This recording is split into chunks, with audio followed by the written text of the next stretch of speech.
we would be creating a situation in which we would be saying this is what you're asking us to say, which is that a president is entitled not to make a mistake,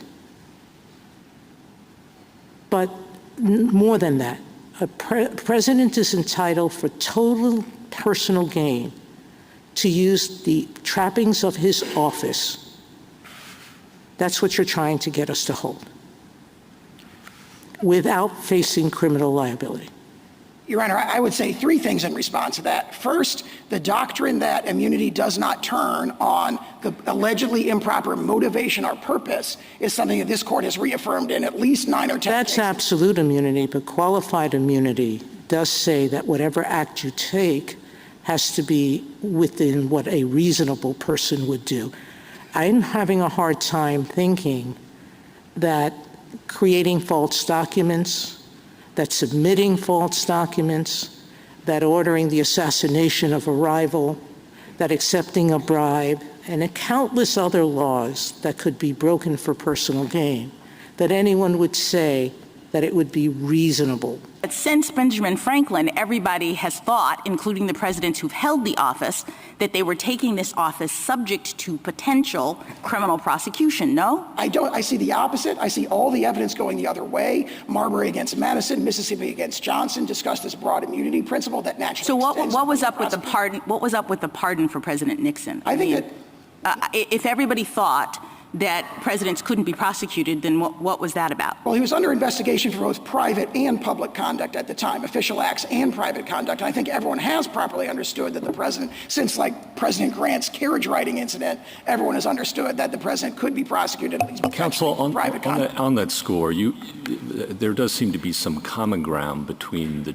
you and your colleague on the other side, that no man's above the law and that the president can be prosecuted after he leaves office for his private conduct. Is that right? We agree with that. What is plausible about the president assisting in creating a fraudulent slate of electoral candidates? Assuming you accept the facts of the complaint on their face,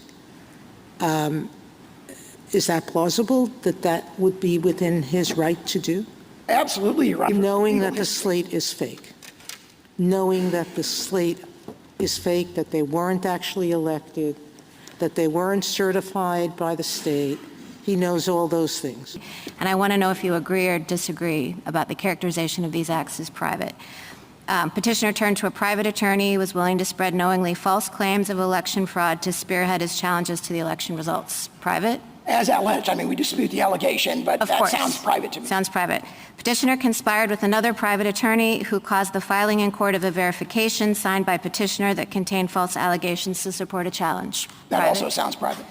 3 private actors, 2 attorneys, including those mentioned above, and a political consultant helped implement a plan to submit fraudulent slates of presidential electors to obstruct the certification proceeding, and petitioner and a co-conspirator attorney directed that effort. You read it quickly. I believe that's private. I don't want to. So those acts you would not dispute. Those were private, and you wouldn't raise a claim that they were official. As characterized. What is the consequence in terms of going forward with your acknowledgement that those are private acts as opposed to official acts? The official stuff has to be expunged completely from the indictment before the case can go forward, and there has to be a determination, at least on remand, of what's official, a 2-stage determination of what's official and what's private.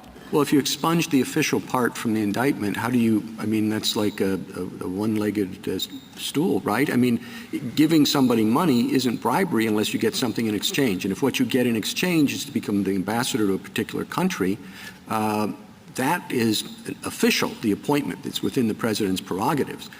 The unofficial part is I'm going to get $1 million for it. So if you say you have to expunge the official part, how does that go forward? This particular indictment, where we say virtually all the overt conduct is official, we don't believe it would be able to go forward. In assessing the official acts of a president, do you differentiate between the president acting as president and the president acting as candidate? Yes, we do, and we don't dispute, essentially, the blazing game discussion of that. Okay. But of course, that has to be done by objective determinations, not by looking at what was the purpose of what you did this.